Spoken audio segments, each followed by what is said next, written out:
जय हिंद दोस्तों आज की इस वीडियो में दोस्तों हम लोग अध्ययन करेंगे क्लास 12th में जो हम लोगों को मैथ में हम लोग अध्ययन कर रहे हैं।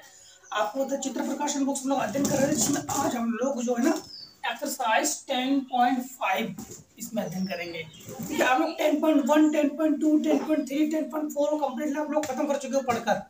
और इस वीडियो में आप लोगों को कुछ भी आउट ऑफ बताने की जरूरत नहीं है, सब लोग आप जान चुके हो, बस वही सब हम लोग इसमें दोहराएंगे, रिवाइज करेंगे बस वैसे। बाकी सब लोग जानते हो। जैसे आप लोगों को बता दें कि पहला क्वेश्चन आपका क्या है कि यदि त्रिभुज ए बी सी की भुजा ए सी का मध्य बिंदु ई है तो सिद्ध कीजिए कि बी ए बी सी दो सबसे पहले त्रिभुज की बात कही गई है। त्रिभुज बनाओ, तो सबसे पहले त्रिभुज बनाओ। त्रिभुज ए बी सी, एक त्रिभुज बनाएंगे ए बी सी। ठीक है, नामकरण कर दो जरा ए बी सी। नामकरण चाहे जिस प्रकार से कर दो, कोई दिक्कत नहीं, कोई जरूरी नहीं कि यही पे ए दो।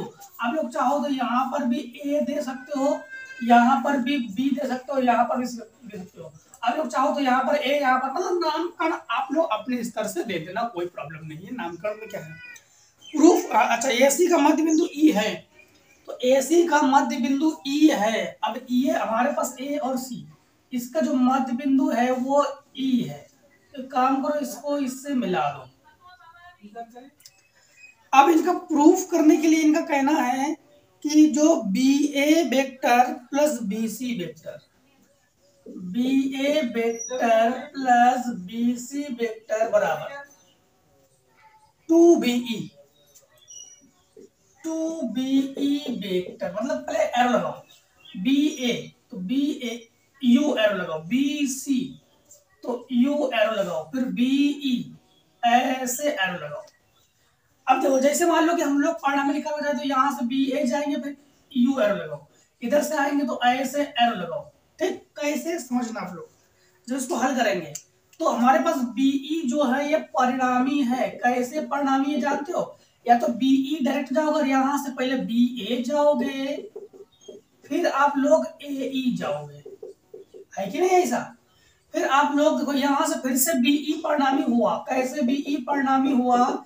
सबसे पहले बी सी जाओगे, फिर सीई जाओगे। इसे समीकरण 1 और इसे समीकरण 2 मान लो। समीकरण 1 और 2 को जोड़ दो, तो देखो यहाँ पर बीई और बीई ये हो जाएगा आपके पास 2BE वेक्टर बराबर ये हो जाएगा B A vector plus A E vector plus B C vector plus CE vector. अब देखो ये हो जाएगा 2BE वेक्टर बराबर बी ए वेक्टर प्लस। अब एक चीज ध्यान रखना कि यहाँ पर ए ई और सीई दोनों बराबर है। जो हमारे पास ए ई आधा आधा है ना, तो ए ई जो है वो सीई के बराबर है, लेकिन इनकी दिशाएं विपरीत है, इसलिए हम लोग एक को माइनस कर देंगे। ठीक है, तो एक को माइनस कर देंगे, तो हम लोग यहाँ पर ए ई को ए ई लिखो। ठीक है, ए ई को ए ई लिखो प्लस बी सी को बी सी लिखो, इससे माइनस ए ई लिख सकते हो, इससे ये कैंसिल।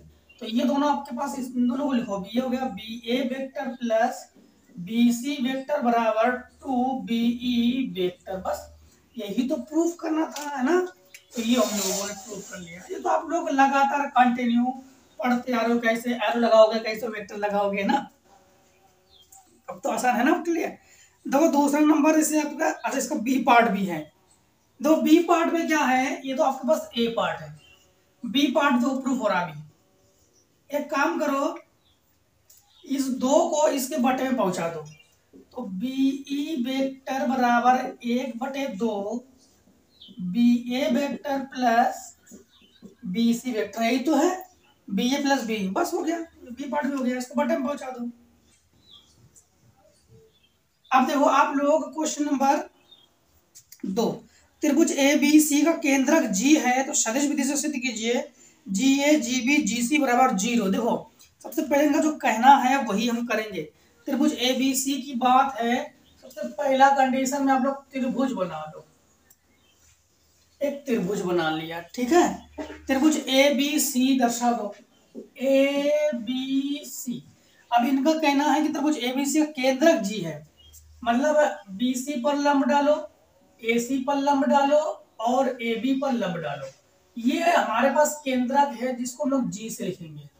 यहाँ पर इसको D से लिखो, ठीक, इसे लिखो D से और इसे लिखो E से और इसे लिखो F से।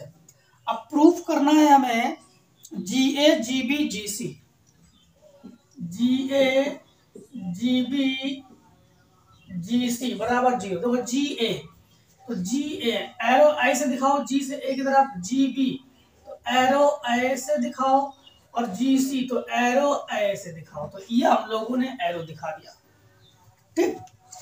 बाकी के एरो के लिए देखो, इनको प्रूफ करने के लिए इनका कहना है कि प्रूफ कीजिए। सबसे पहले आप लोग GD निकालो। देखो GD जब निकालेंगे, ये हमारे पास GD है जिसका मान नहीं है, ये हमारे पास GF है जिसका मान नहीं है, ये हमारे पास GE है जिसका मान नहीं है, तो यही हम लोग निकाल लेंगे। क्लियर, यही हम लोग निकाल लेंगे। सबसे पहले तो GD वेक्टर निकालो जरा आप लोग। जब GD वेक्टर निकालोगे, है ना, GD वेक्टर, तो GD जो है ना, ये GD जो वेक्टर है, ये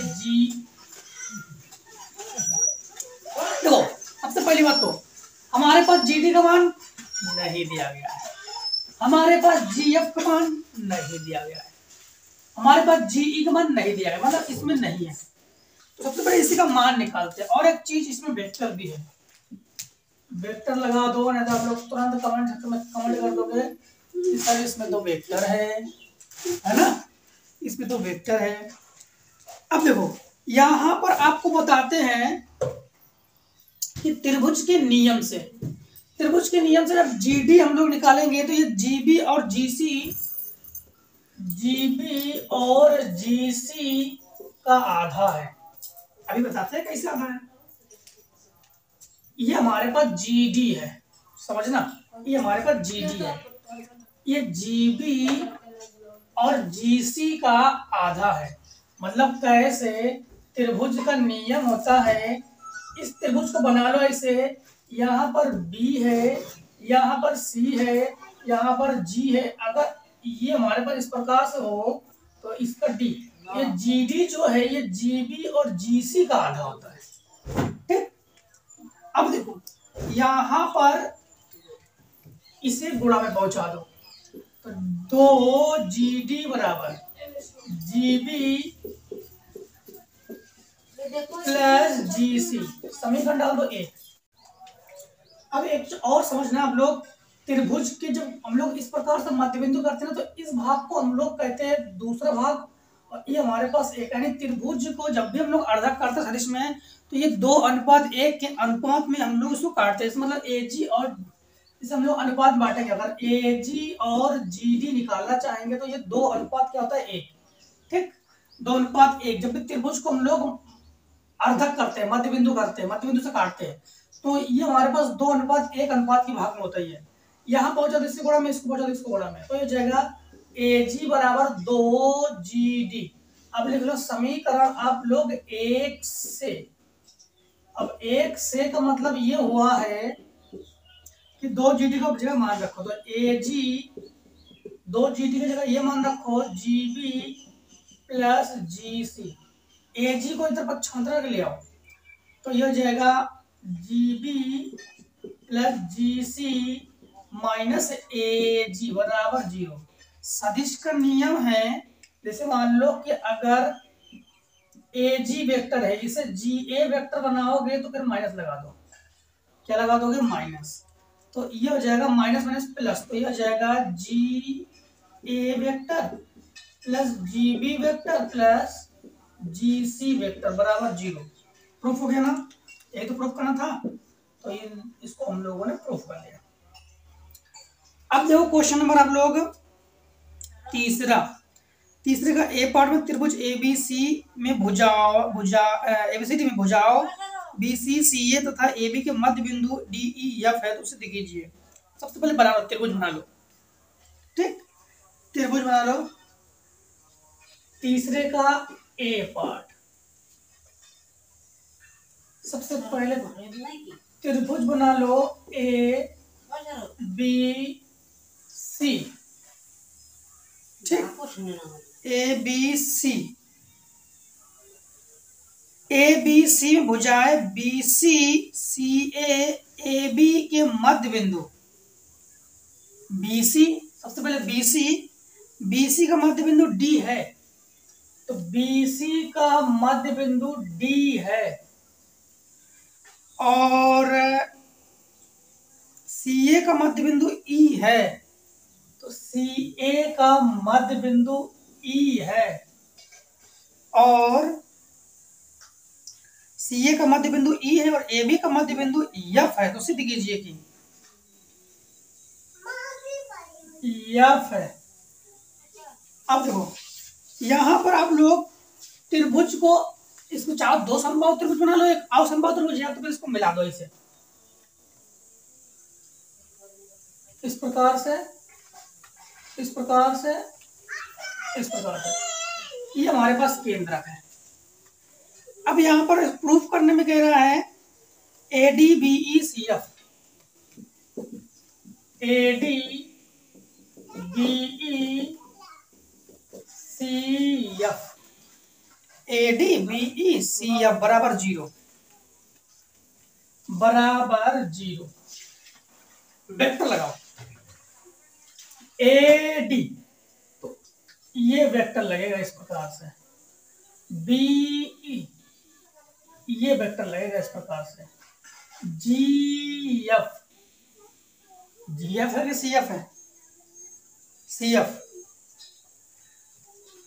सी एफ, इस प्रकार से वेक्टर लगाओगे, ठीक। इस प्रकार से।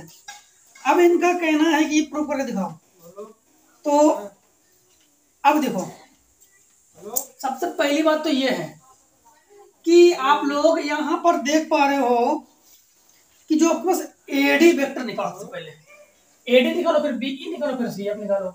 तो एडी वेक्टर जो है, एडी आधा है ए बी और ए सी का, देखो त्रिभुज के नियम के अनुसार इस प्रकार से जी डी आधा है जी बी और जी सी का, इस प्रकार से ए बी और ए सी का आधा है, ए बी प्लस ए सी का आधा है ये, ठीक। समीकरण डाल दो इसको 1। अब बीई निकालो, बीई, तो बीई आधा है बीसी और ए बी का, ठीक। तो बीई आधा है ए बी और बीसी का, ठीक। समीकरण 2 डाल दो। अब आप लोग सी एफ निकालो, सी एफ,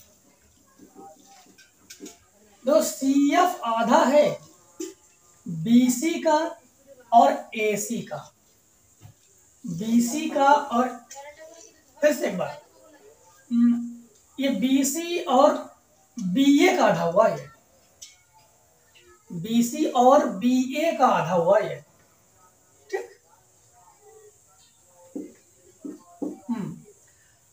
अब देखो यहां पर सी एफ, सी बी और सी ए का आधा हुआ, सी बी और सी ए का आधा हुआ। समीकरण हो गया 3। समीकरण 1, 2 और 3 को जोड़ने पर यह हो जाएगा A D vector plus BE vector plus C F vector बराबर, इसमें हमने ऑलरेडी 1/2 कॉमन ले रहा है, ठीक है। जब 1/2 कॉमन है तो यह हो जाएगा A B vector plus A C vector plus B A vector plus B C vector plus C B vector plus C A vector. तो ये हो जाएगा A D vector plus BE vector plus C F vector बराबर 1/2।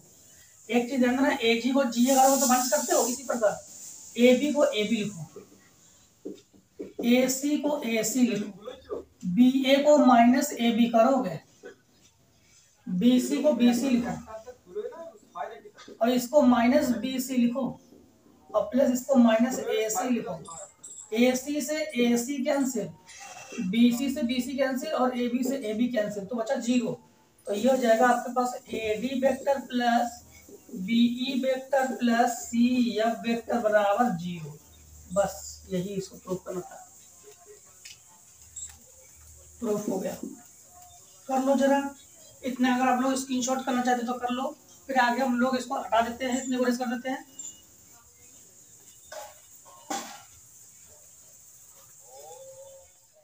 देखो अब तीसरे का B part, तीसरे का बी पार्ट में A D B E C F त्रिभुज एबीसी की माध्यिका है, तो सदिश विधि से सिद्ध कीजिए। देखो तीसरे का बी पार्ट, तीसरे के बी पार्ट में है कि सबसे पहले त्रिभुज ए बी सी की माध्यिका है।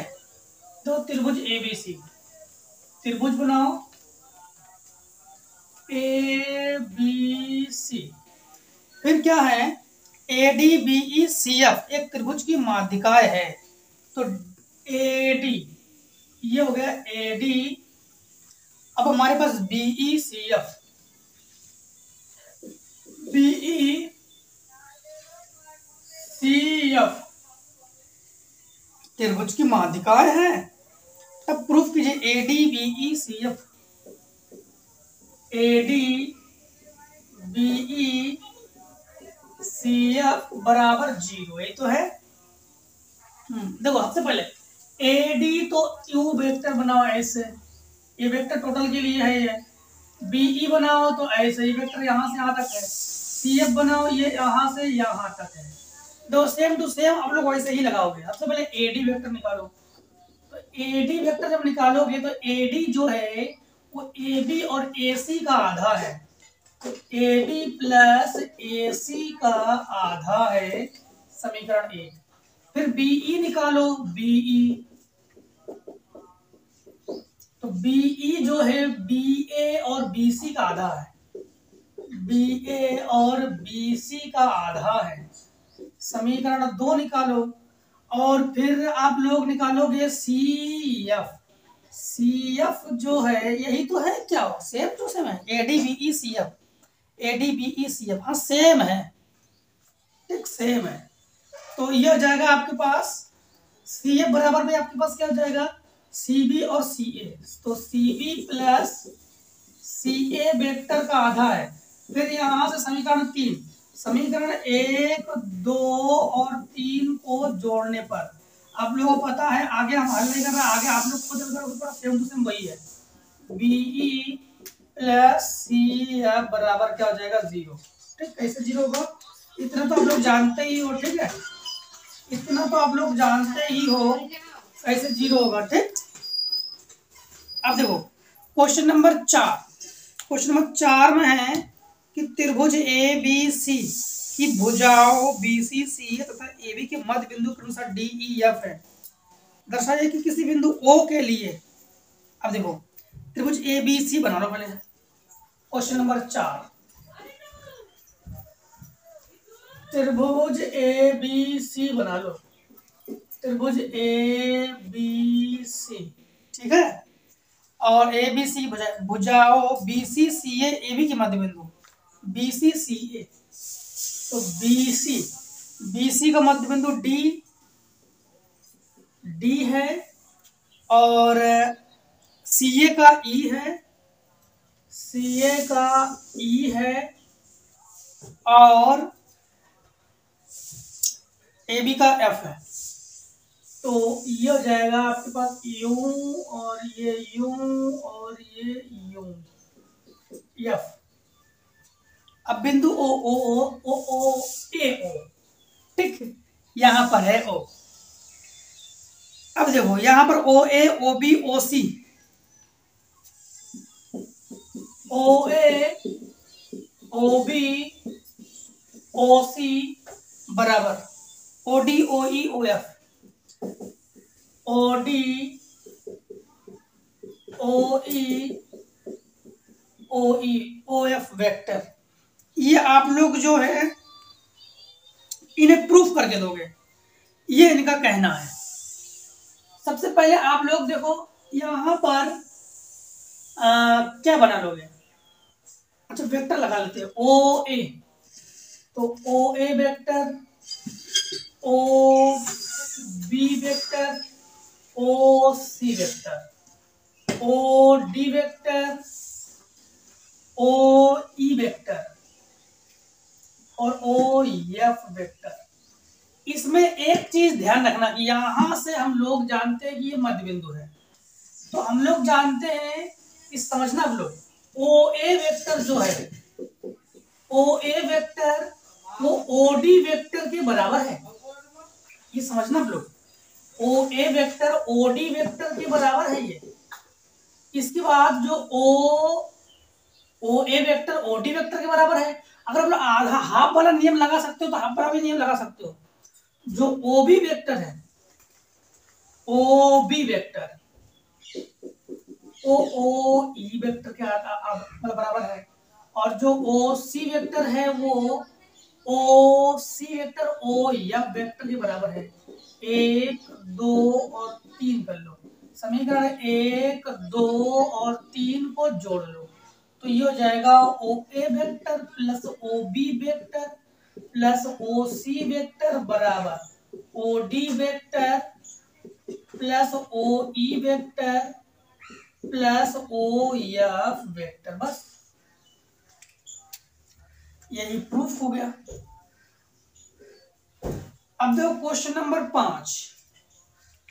क्वेश्चन नंबर 5 में है कि यदि त्रिभुज, आप लोग हाफ वाला नियम अगर लगाना चाहो तो लगा सकते हो ना, हाफ वाला नियम से यही मीटर लगा, मैं यही लगा दिया आपको, ठीक है।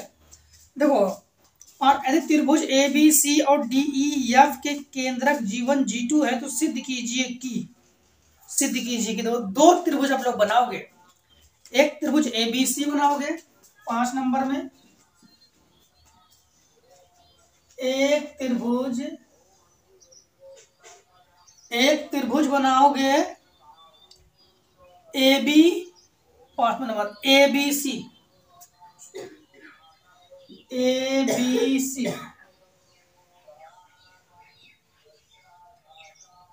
और एक त्रिभुज बनाओगे, ए बी सी, एक डी ई एफ,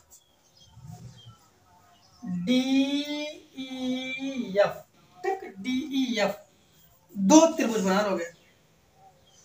इनका कहना है कि A D B E C F, A D,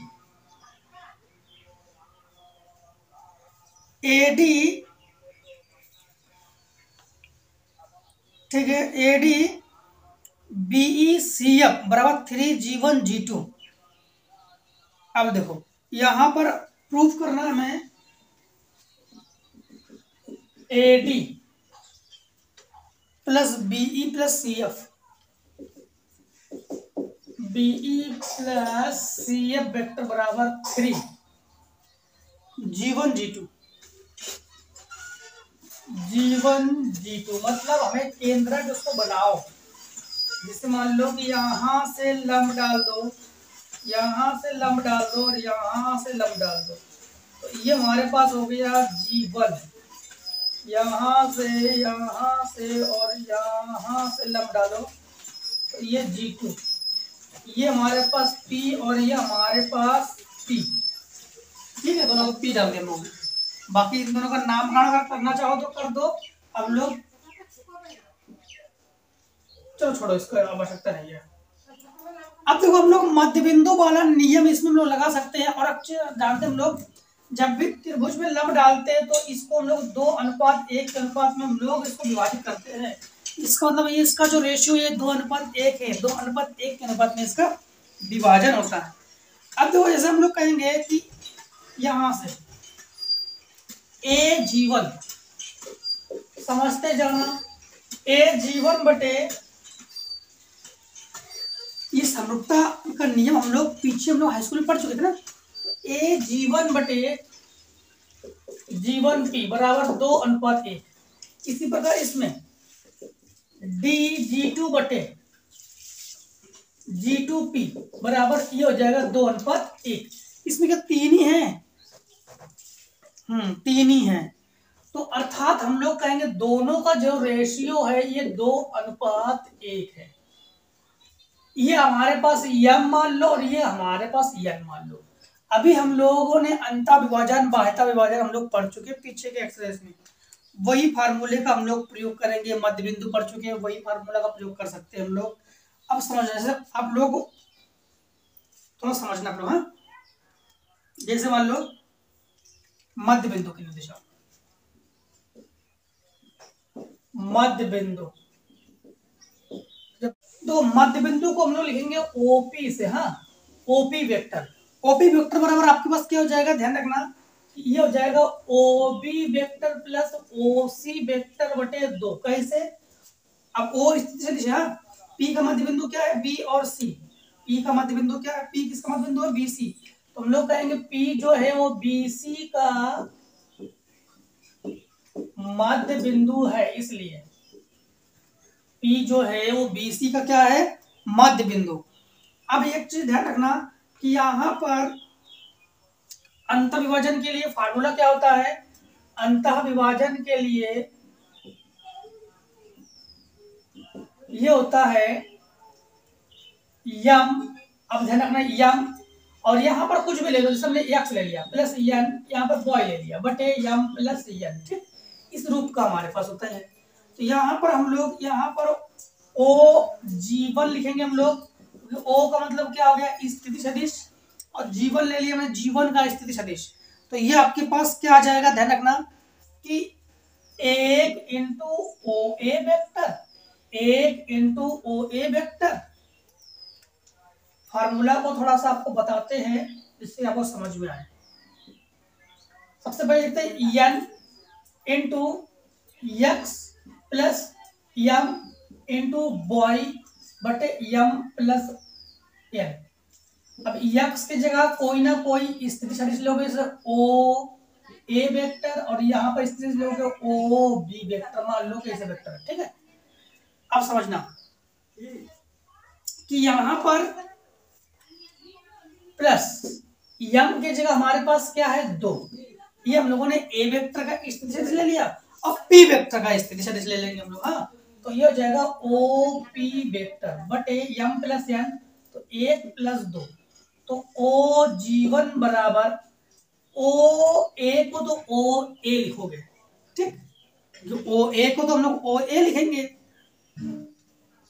यहां पर समझना, दो ओपी की जगह हम लोग क्या लिखेंगे, ओबी और ओसी, ओबी प्लस ओसी बटे 2, पूरे का बटे 3, इस 2 से ये 2 कैंसिल, इसके गुणांक पहुंचा दो, तो ये हो जाएगा 3 ओ जीवन, ये स्थिति सदिश है, बराबर ये हो जाएगा O A vector plus O B vector plus O C vector, ठीक। अब समझना, आप लोग इधर वाले पे आ जाओ, इधर वाले पे, इधर वाले पे फिर से हम लोग ओपी लेंगे, ओपी वेक्टर। ओपी वेक्टर अब की बार है एफ और ई और एफ, ई और एफ का मध्य बिंदु है, तो हम लोग लिखेंगे ई और एफ का मध्य बिंदु है, तो ओ ई प्लस ओ एफ बटे 2, ठीक, क्योंकि ये हमारे पास जो P है वो E और F का मध्य बिंदु है। अब यहाँ पर समझना, अंतः विभाजन के रूप में OG2 लोगे, OG2, OG2 में आप लोग यहाँ पर OA लिया था, आप OD लोगे, आप लोग OD, तो D के लिए तो कहा गया ना, हाँ, तो अब हम लोग क्या लोगे, OD। तो समझना आप लोग, यहाँ पर OP हो गया, OG2 हो गया, हाँ। अब OG2 के बाद हम लोग OD प्लस फिर से एक बार 1 into OD vector plus 2 into OP vector बटे 1 प्लस 2, तो ये 3, ये हो जाएगा 3 OG2 वेक्टर बराबर ये हो जाएगा ओडी वेक्टर प्लस 2 इंटू, इसकी जगह मान रखोगे OE प्लस OF बटे 2, इससे ये कैंसिल, तो ये हो जाएगा 3OG2 वेक्टर बराबर ये हो जाएगा OD vector plus OE vector plus OF vector, ठीक। अब देखो यहां पर आप लोग समीकरण, इसको मान लो 1, इसे मान लो 2, एक और दो। अब एक चीज ध्यान रखना, इनको प्रूफ करने के लिए क्या कहा गया था, AD, AD, BE और CF। तो हम लोग समीकरण एक और दो को घटा रहे हैं। तो सब जब घटाएंगे तो समझना, ये हो जाएगा 3 और ये हो जाएगा 3। तो ये हो जाएगा आपके पास 3 कॉमन ले लो तो OG1 माइनस OG2 बराबर, ये आ जाएगा OA vector minus OD vector, फिर ये जाएगा plus OB vector minus OE vector plus OC vector minus OF vector. अब देखो स्थिति सदिश का नियम क्या है, स्थिति सदिश, स्थिति सदिश ये होता है, जैसे PQ है, हाँ, तो ये होता है OQ, ठीक, PQ है तो ये हो जाएगा आपके पास OP माइनस OQ या OP minus OP minus OQ, OQ minus OP करते हैं हम लोग, ठीक है, PQ का स्थिति सदिश। तो यहां पर आप लोग समझना, वैसे स्थिति सदिश का नियम ये होता है, नियम ये होता है कि OQ माइनस OP ये होता है ना। अब एक चीज समझना, यहां पर आप लोग, यहां पर क्या हो जाएगा आपके पास 3G1G2 बराबर, ये आ जाएगा आपके पास AD प्लस ये आ जाएगा आपके पास BE प्लस ये आ जाएगा आपके पास OF।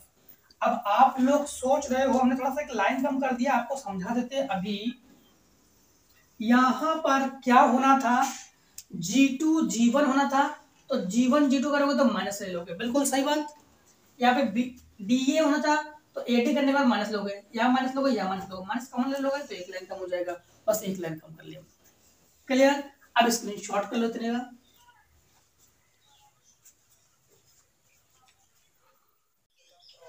क्वेश्चन नंबर आप लोग 6, चतुर्भुज ABCD की सम्मुख भुजाओं के मध्य बिंदुओं को मिलाने वाले रेखाखंडों का प्रतिच्छेद बिंदु Q है।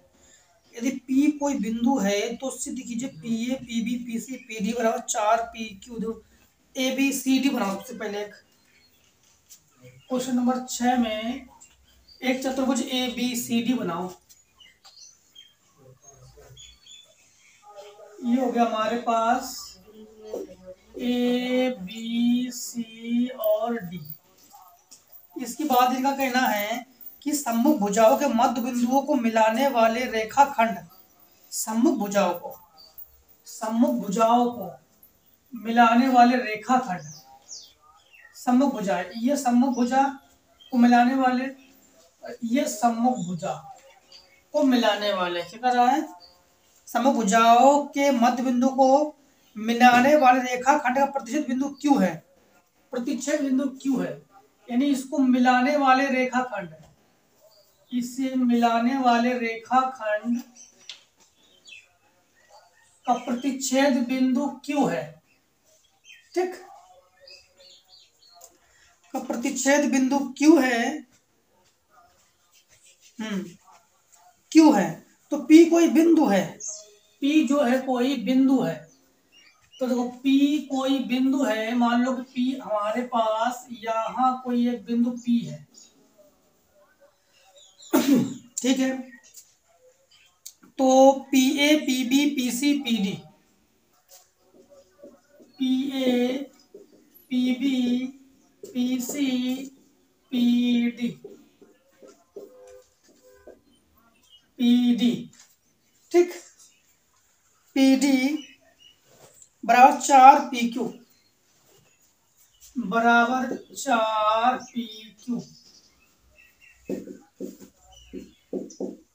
तो PA इस प्रकार से ये PA, फिर PB, ये PB, PC, तो PC, P को C से कैसे मिला दो, यही से डायरेक्ट PC, फिर पी डी यू, मतलब फिर ऐसे, ये हमारे पास पी डी पी सी, ये ठीक है। बराबर 4 पी क्यू। थोड़ा सा चित्र को सही से बनाते हैं, चित्र को देखो, दोबारा देखो, चित्र में ऐसे बनाओ, समझते जाना आप लोग कि सबसे पहले एक चतुर्भुज बनाओ, ए बी सी और डी, ठीक है, और पी कोई बिंदु है। अब एक काम करो, इसको ऐसे मिला लो, ठीक। अब समझना, इसको ऐसे मिला दो,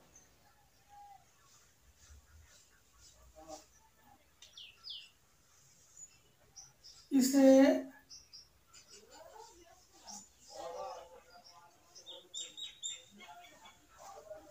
पहले इसको इसी को मिलाते हैं हम लोग, हाँ,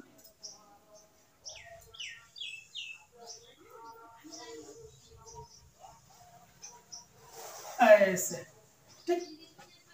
अब समझना, ये हमारे पास P है, P A, P B, P C, P D, ये हो गया हमारे पास, ठीक। ये हो गया हमारे पास। इसको थोड़ा सा बढ़ा दें, बढ़ा लेते हैं,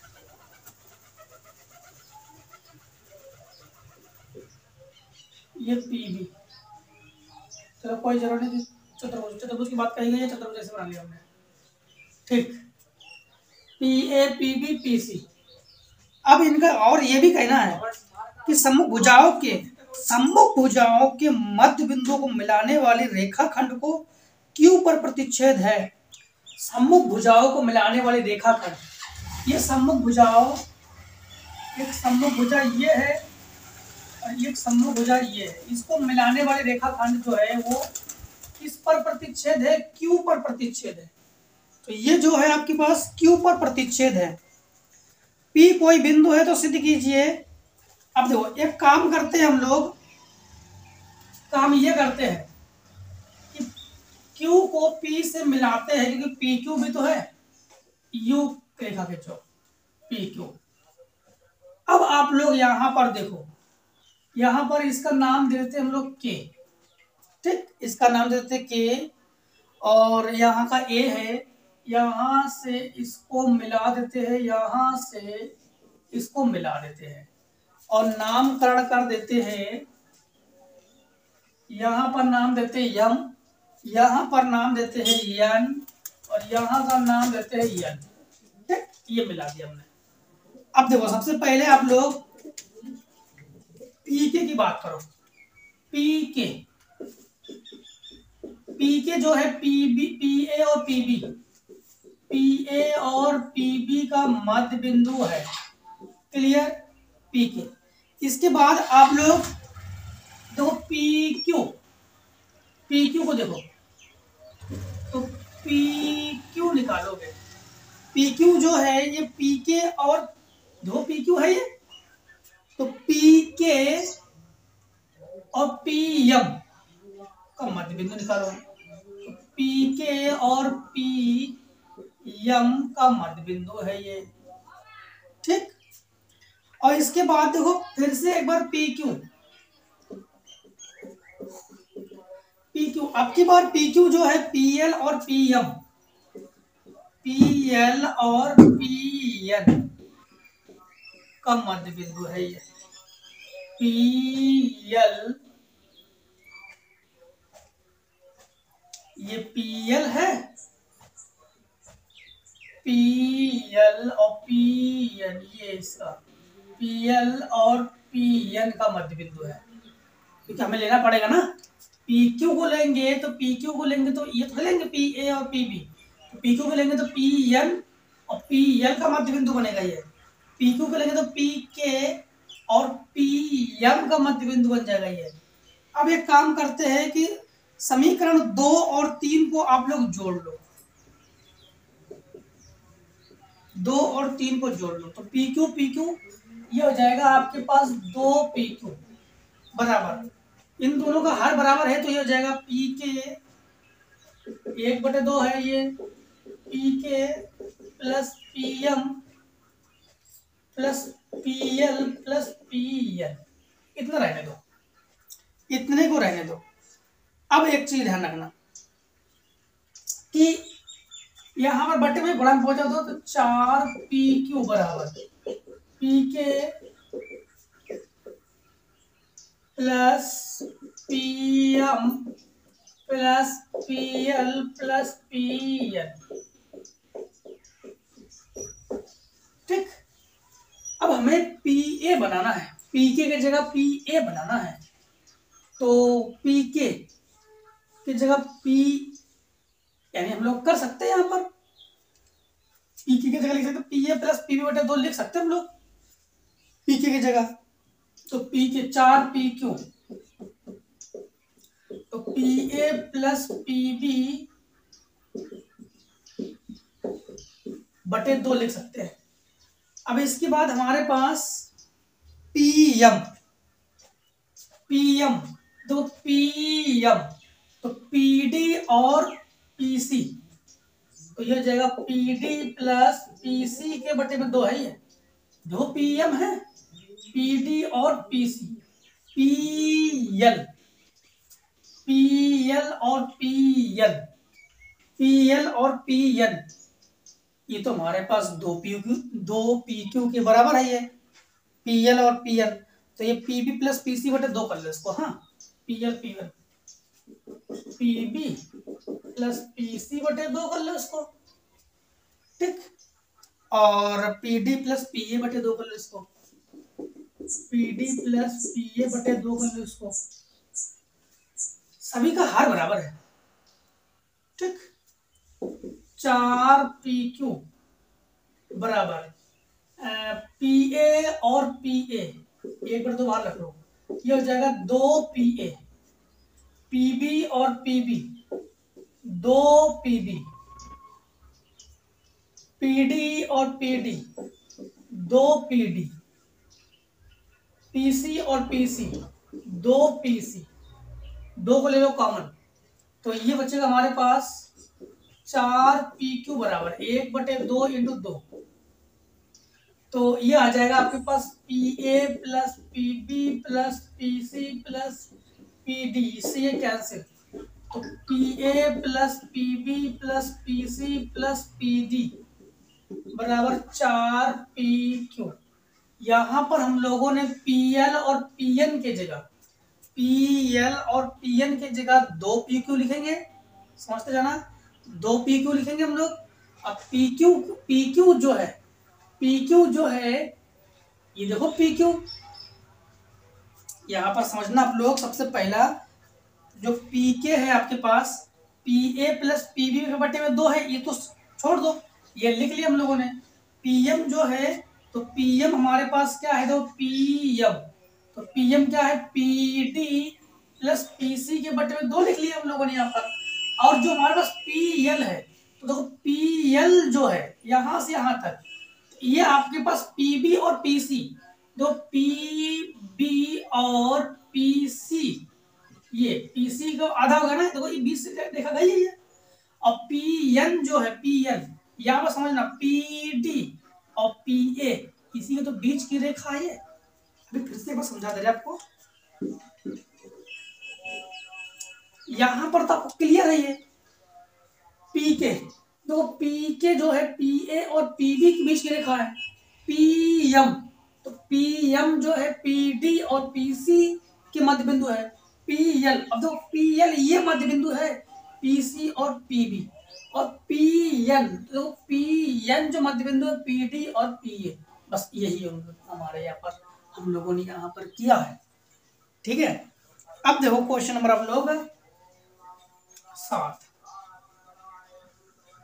क्वेश्चन नंबर 7 में है कि ABCD एक समांतर चतुर्भुज है, P उसके विकर्ण की AC है, तो BD का प्रतिच्छेद बिंदु O कोई बिंदु सिद्ध कीजिए कि OA OB OC बराबर 4 OP।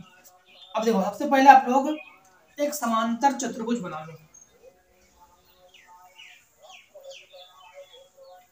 समांतर चतुर्भुज बना लिया हम लोगों ने, A B C D, A B C D. अब इनका कहना जो है उसके विकर्ण चतुर्भुज पी, उसके विकर्ण ए सी बी डी का प्रतिच्छेद बिंदु है, ए सी बी डी, ए सी बी डी का प्रतिच्छेद बिंदु पी है। ठीक, प्रतिच्छेद बिंदु पी है। यदि ओ कोई भी बिंदु है तो सिद्ध कीजिए कि ओ ए ओ बी ओ डी बराबर ओ पी। अब देखो ओ पी, अब ओ को लोगे आप लोग तो प्रूफ करने में हम लोग क्या प्रूफ करेंगे, ओ बी ओ सी, ओ बी ओ सी, ओ बी ओ, पहले ओ है ना, हाँ, ओ ए ओ बी ओ डी बराबर ओ 4 ओ पी। वेक्टर लगा दो सब में। हाँ, अब देखो यहां पर आप लोग देख पा रहे हो कि ओ कोई भी बिंदु है, जैसे पी कोई बिंदु है उसी प्रकार ओ कोई बिंदु है। तो यहां पर जैसे आप लोग ओ पी और ओ सी, ए और सी का मध्य बिंदु हमारे पास क्या है, पी। तो हम लोग इसको इसके सदिश के रूप में दिखा रहे हैं ओपी से। तो ओपी बराबर मध्य बिंदु के निर्देशांक में क्या होता है, ओ ए और ओ सी बटे 2। तो ये जाएगा ओ ए प्लस ओ सी बटे 2, क्योंकि ये देखो ये आधा है ना, ए पी का आधा ही तो है, ए सी जो है ए सी का मध्य बिंदु पी तो है। यहाँ पर देखो ओपी फिर से निकालोगे, ओपी अब की बार मध्य बिंदु है बीडी का, तो आप लोग निकालोगे O B plus O D बटे 2। अब आप लोग एक काम करो, समीकरण इसे मान लो 1, इसे मान लो 2, समीकरण 1 और 2 को जोड़ दो तो ओपी और ओपी ये हो जाएगा 2 ओपी बराबर ये हो जाएगा ओ ए प्लस ओ सी बटे 2 plus O B plus O D vector बटे 2। दोनों का हर बराबर है तो हो जाएगा 2 ओपी वेक्टर बराबर 1 बटे 2 O A vector O C vector O B vector O D vector, बटे में गुणा हो जाएगा तो 4 ओपी वेक्टर बराबर O A vector plus O C vector plus O B vector plus O D vector. इन सबको सेटल से लिख लो, ओ ए के बाद ओ बी लिखो, फिर ओ सी लिखो, फिर ओ डी लिखो बराबर 4 ओपी वेक्टर। हमें यही प्रूफ करना था तो हम लोगों ने इसे भी प्रूफ कर लिया। क्वेश्चन नंबर अब आप 7 के बाद 8 देखो, 8 चलो इतने पहले आप लोग स्क्रीनशॉट करना चाहो तो कर लो जरा।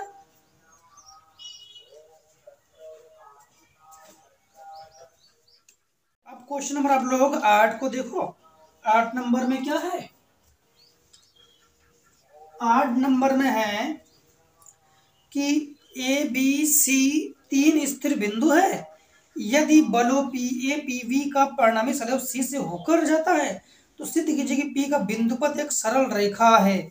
पी का बिंदुपथ एक सरल रेखा है। सबसे पहले देखो आप लोग इस प्रकार से एक परिणामी बल के लिए बना लो जरा, यहाँ पर P डाल दो, ठीक है, और यहाँ पर A डालो और यहाँ पर B डालो। और ये हमारे हमसे इनका कहना क्या था कि ए बी सी 3 स्थिर बिंदु है, 3 स्थिर बिंदु, ठीक है। मान लो कि एक स्थिर बिंदु A है, एक स्थिर बिंदु B है और एक स्थिर बिंदु C है, ठीक, C है, 3 स्थिर बिंदु है। यदि पी ए और पी बी का परिणामी सी से होकर जाता है, पी ए और पी बी, जो पी ए और पी बी का परिणामी है ये किससे होकर जाता है, सी से होकर जाता है, किससे होकर जाता है, सी से होकर जाता है, ठीक। तो सिद्ध कीजिए कि पी का बिंदुपथ एक सरल रेखा है। अब समझना, जैसे यहाँ का जो मध्य बिंदु है इसको हम लोगों ने यम से लिख दिया, इसे लिखा हमने यम से, ठीक। ये हमारे पास ए है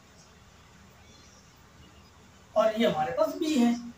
अब समझना, इनका कहना क्या है। सबसे पहले देखो, पी एम की बात कर रहे हैं। पी एम मध्य बिंदु है P A plus P B का, अर्थात तो P A plus P B बटे क्या हो जाएगा 2। यहाँ पर 2 गुणा में पहुंचा दो तो 2 पी एम बराबर P A plus P B vector. अब इनका कहना क्या था, इनका कहना था कि तो सिद्ध कीजिए पी का बिंदुपद एक सरल रेखा है। देखो पी का बिंदुपद सरल रेखा हो गया तो हम लोग लिखेंगे अतः पी की प्रत्येक स्थिति के लिए पी की प्रत्येक स्थिति के लिए, पी के प्रत्येक स्थिति के लिए पी ए वेक्टर और P B vector, P A vector और पी बी वेक्टर के, अभी आपको समझा देगा, हम लिख ले रहे हैं। परिणामी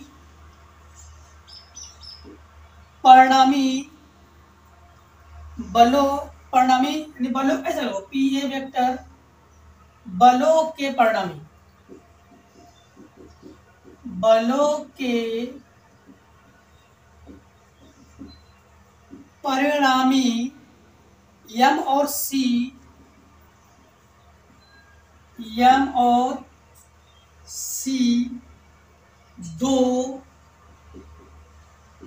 स्थिर बिंदु से होकर, बिंदुओं से होकर जाएगा ये, ठीक। यानी बिंदु P का बिंदुपद जो है, बिंदुपद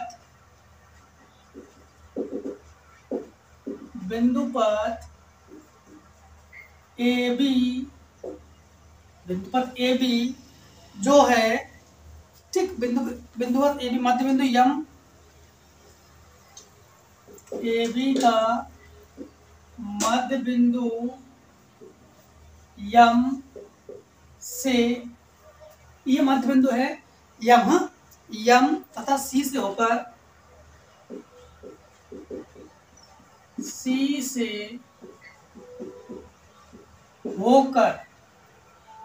ठीक है, यम तथा सी से होकर जाने वाली रेखा के समांतर है, अर्थात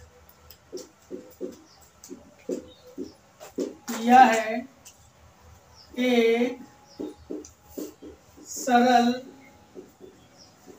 रेखा है। देखो अब आपको बताते हैं, यहाँ पर थोड़ा सा और समझ लेना। जब PM जो है PA और PB के लिए हो गया, इसी प्रकार आपके पास यह हल पहले दिखा देना। जो CM है वो आपके पास CA प्लस CB वेक्टर के लिए हो गया, तो ये हो गया 2CM बराबर CA प्लस CB वेक्टर, ठीक। तो ये दोनों एक ही सरल रेखा है। तो ये P और C जो है एक सरल रेखा है, बस वही है। हमने क्या लिखा कि अतः P की प्रत्येक स्थिति के लिए PA और PB बलों के परिणामी M और C दोनों स्थिर बिंदुओं से होकर जाएगा, क्योंकि दोनों स्थिर बिंदु से होकर जाएगा। यानी बिंदु P का जो बिंदुपद AB का मध्य बिंदु M तथा C से होकर जाने वाली रेखा के समांतर है, इन दोनों के समांतर है। अर्थात हमारे पास PA जो है, P जो है, यानी क्या कहा था, सीधे बिंदु P का बिंदुपद सरल रेखा है। जो बिंदुपद है एक क्या है, सरल रेखा है। बस इतना आपको नोट करना है। अब देखो क्वेश्चन नंबर आप लोगों को 9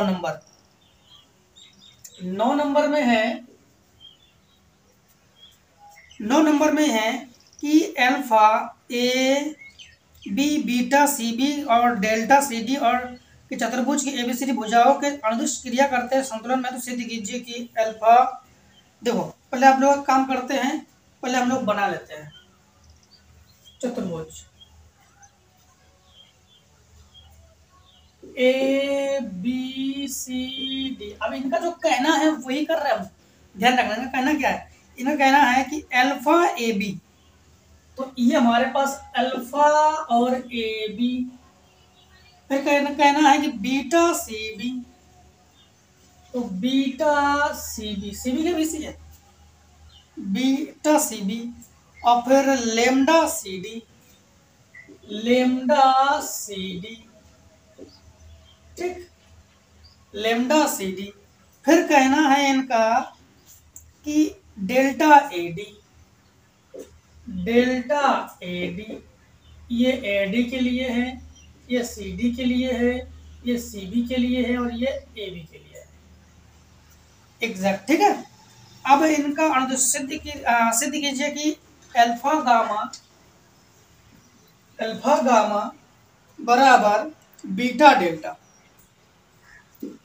बीटा डेल्टा, बीटा डेल्टा। ये आप लोगों को प्रूफ करके इनको देना है, ठीक। अब ये समझना आप लोग, अगर हम लोग इसका परिणामी बनाना चाहे, परिणामी अगर बनाना चाहे तो इसको यहां से ले जाओ, फिर ये तो इधर की ओर है, इसका मतलब है एक रेखा ले आओ इधर की ओर, तो तीनों का परिणामी मिल जाए यहाँ पर। तो यहाँ पर यू ले आएंगे। अब यहाँ पर समझना, इन दोनों को यहाँ पर मिला रहे हो तो इसको यू ले जाओ। बाकी अगर आप लोग इसको बनाने की जरूरत नहीं है, अगर बनाओगे भी तो एक काम करते हैं कि इसको ऐसे बनाते हैं, यहाँ से यहाँ पर, और एक ऐसे ले जाओ इसको। हाँ, तो फिर यहाँ से निकालो, फिर इसको यहाँ से निकाल दो, ऐसे ले जाओ, तो परिणामी बन जाएगा आपके पास। अब यहाँ पर देखो, प्रतिच्छेद बिंदु को ओ से लिख दो। अब आप लोग यहाँ पर समझना, आप लोग परिणामी तो आप लोग निकाल चुके हो। अब देखो यहाँ पर आप लोगों को प्रूफ करने में कह रहा था इन्होंने कि ए अल्फा और बीटा डेल्टा, ये आप लोग ज्ञात करो। देखो बी सी डी, समझना, B beta C B, beta C B, ठीक, बीटा सी बी और गामा सी डी का परिणामी बल निकाल लो, ठीक। तो इसके बलों के लिए, किसके बलों के लिए, इन दोनों के बलों के लिए।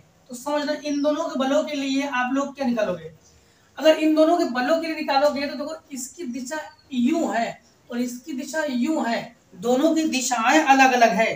तो यहाँ पर आप लोग कहोगे बी ओ, समझना, यहाँ पर इसकी दिशा इधर की ओर है और इसकी दिशा इधर की ओर है। इन इतने में अनुपात जो निकालोगे, बी ओ नहीं ओ बी, ओ बी बटे ओ डी बराबर, इन दोनों का रेशियो है बीटा बटे गामा, बीटा बटे गामा, ठीक, बीटा बटे गामा। अब एक इसको समीकरण एक डाल दो। अब आप लोग यहां पर इन दोनों को निकालो, ए ओ प्लस ओ सी, इन दोनों का वेक्टर निकालोगे तो आप लोगों के पास क्या निकल जाएगा, यहां पर समझना, ए ओ यानी अल्फा, अल्फा बटे आपके पास क्या हो जाएगा डेल्टा, समीकरण हो गया 2। अब एक चीज ध्यान रखना कि ये दोनों का मान बराबर है, क्योंकि ओ ए ओ सी के बराबर है, ठीक। इसको थोड़ा सा ऐसे बना दो तो सही लगेगा, हाँ, तो पूरा बराबर हो जाएगा। अब इसको ए ओ ना करके ओ ए करो, ओ ए ओ सी के बराबर है, ओ डी ओ बी के बराबर है, ये सब एक दूसरे के बराबर है।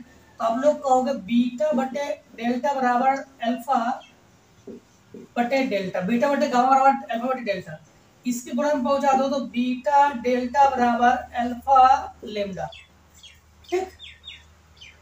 लेमडा कहाँ से आ गया यहाँ पर, लेमडा नहीं है, गामा, गामा। तो हम लोग इसको ऐसे कर सकते हो, अल्फा गामा बराबर बीटा डेल्टा। फिर से एक बार थोड़ा समझ लो, आप लोग बताते हैं इसको सिंपल तरीके से। हमने क्या किया, इन दोनों को बलों को ले लिया, BCD के बटे में हम लोगों ने क्या लिखा, बीटा बटे लेमडा लिखा हम लोगों ने। इन दोनों को बलों को ले लिया हम लोगों ने, अल्फा के बटे में डेल्टा लिखा, बस हम लोगों ने हल कर लिया और आंसर आ गया। और हमारे पास 10.5 है, ये कंप्लीटली खत्म हुआ है। अब दोस्तों को बता दें कि कोर्स में काफ़ी सारे चेंजेस आने की वजह से क्वेश्चन भी कम ज़्यादा हो गए हैं, तो आप लोग उसको मिला जरूर लेना। अब कम है ज़्यादा है आप लोग कमेंट्स में जरूर बता देना। तो वो 10.5 तो हम लोगों ने कंप्लीटली ही खत्म कर लिया है।